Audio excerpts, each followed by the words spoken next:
Life has a cruel way of showing you your biggest mistakes when it's too late to fix them. I learned that the night I ignored Sophia's call. We had fought earlier that day over something so trivial I can't even remember it clearly now. My pride kept me from answering. I figured she would call again, like she always did. But she didn't. The next morning, I woke up to a message from her sister. Sophia had been in an accident. She was gone. My chest tightened as I read the words, my hands shaking so badly that I dropped my phone. I scrambled to pick it up, hoping I had misread it, that this was some cruel joke. But it wasn't. I checked her last text. An apology. My vision blurred with tears. She had reached out to fix things, and I had let my anger keep me from answering. I spent hours staring at the unread message, willing time to rewind, to give me one more chance.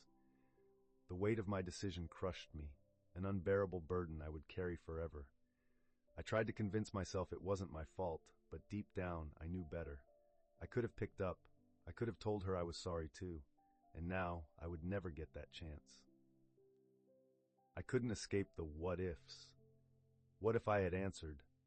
What if I had told her how much she meant to me? Would she have taken a different route? Would she still be here? The thoughts tormented me, looping in my mind like a broken record.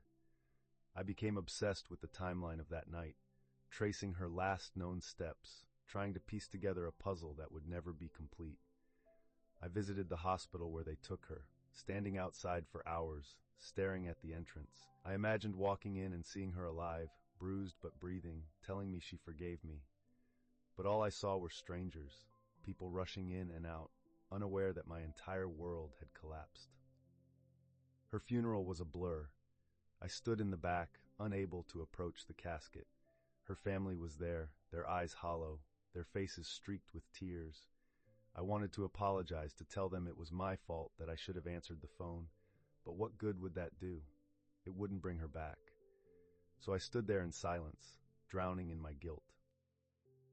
Sophia never truly left. At least, that's how it felt. I saw her everywhere, in the empty chair across from me at the cafe we used to visit, in the reflection of a passing window, in the lyrics of every sad song on the radio. I caught myself reaching for my phone to text her before remembering she would never respond. The silence was deafening. I started dreaming about her, vivid dreams where she was alive, smiling, talking to me like nothing had happened. I would wake up reaching out for someone who wasn't there. I became obsessed with keeping her memory alive. I listened to old voicemails, replayed videos, traced her handwriting in the letters she had left behind. But instead of bringing comfort, it only deepened the ache. I wanted more than memories. I wanted her. People told me time would heal me. They were wrong. Weeks passed, then months, but the pain didn't lessen. It simply became part of me, a shadow that followed me everywhere. I tried going on dates, forcing myself to smile, pretending I was okay. But every woman I met wasn't her. Their laughter wasn't as sweet. Their words didn't hold the same warmth. I realized I wasn't looking for love. I was looking for a way to undo the past. I stopped trying after that. Instead, I filled my time with work, long hours at the office, anything to keep me from thinking. But even then, she found her way into my thoughts. A song on the radio, a scent in the air, a couple holding hands on the street, each one a reminder of what I had lost. One night, I found myself at the old wishing fountain where Sophia and I used to go. I stood there, staring at the water, my hands gripping a coin so tightly my knuckles turned white. I thought about what I wanted more than anything, a second chance, just one, to answer that call, to tell her I loved her, to hear her laugh again. I threw the coin in, watching it sink, my heart sinking with it. I knew it was foolish, no wish could bring her back, but for a moment, just a moment, I allowed myself to believe. Days turned into weeks, and I realized that I couldn't keep drowning in grief. Sophia wouldn't have wanted that. But knowing that and actually changing were two different things. I tried to force myself back into normalcy, waking up early, hitting the gym, meeting friends. I even went back to the cafe, where we used to sit for hours, just to see if I could reclaim a piece of my old self. But every little thing reminded me of her. The barista called out an order for Sophia, and my heart clenched. A couple at the table where we used to sit held hands just like we did. It felt like the universe was playing a cruel joke, reminding me of all the moments I had lost. My friends told me to move on, that life wasn't meant to be spent in mourning. I nodded, pretended to agree, but deep down, I knew I was still clinging to the past. No matter how much I tried to act like I was healing, the truth was, I wasn't ready to let go. One evening, I found myself walking aimlessly through the city, lost in my thoughts. It was a street we used to stroll down together, where she would stop to look at street art and drag me into bookstores. I stopped in front of a small shop, something pulling me toward it. When I stepped inside, the scent of old books and coffee filled the air. It reminded me of her. As I browsed, my fingers traced the spines of novels until I froze. There, on the shelf, was a book with a handwritten note tucked inside. I opened it, my breath catching in my throat. The handwriting was unmistakable. It was Sophia's. My hands trembled as I read the words. For whoever finds this, life is too short to hold on to regret. If you love someone, tell them. If you're afraid, do it anyway, because one day you might not get another chance.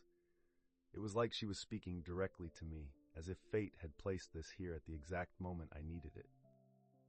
I left the bookstore in a daze, clutching the note like a lifeline. Maybe it was a coincidence, or maybe it was something more. But either way, it made me realize something.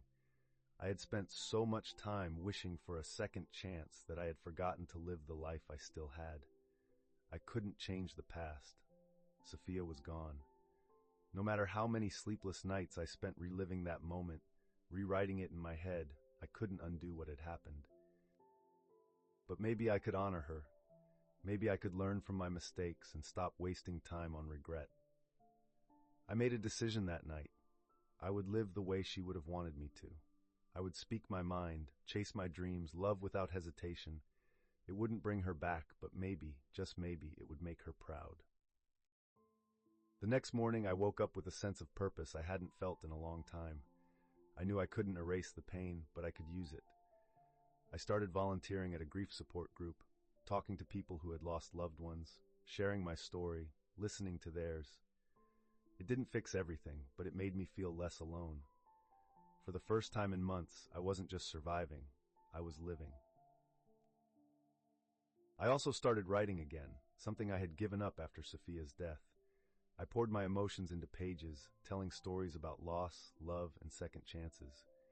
And when a publisher picked up one of my pieces, I knew I was finally moving forward. Not forgetting her, but carrying her with me in a way that didn't drown me in sorrow. A year passed before I truly understood what Sophia's note meant. Life is short. Time doesn't wait for anyone. And while I could never change what had happened, I could choose how I carried it with me. I still visited the wishing fountain sometimes, but I no longer wished for a second chance. Instead, I thanked the universe for the love I had been given, even if it had been cut short. I still missed her. I always would. But I had finally learned to live again, and maybe somewhere she was watching over me, smiling, knowing that I had finally forgiven myself.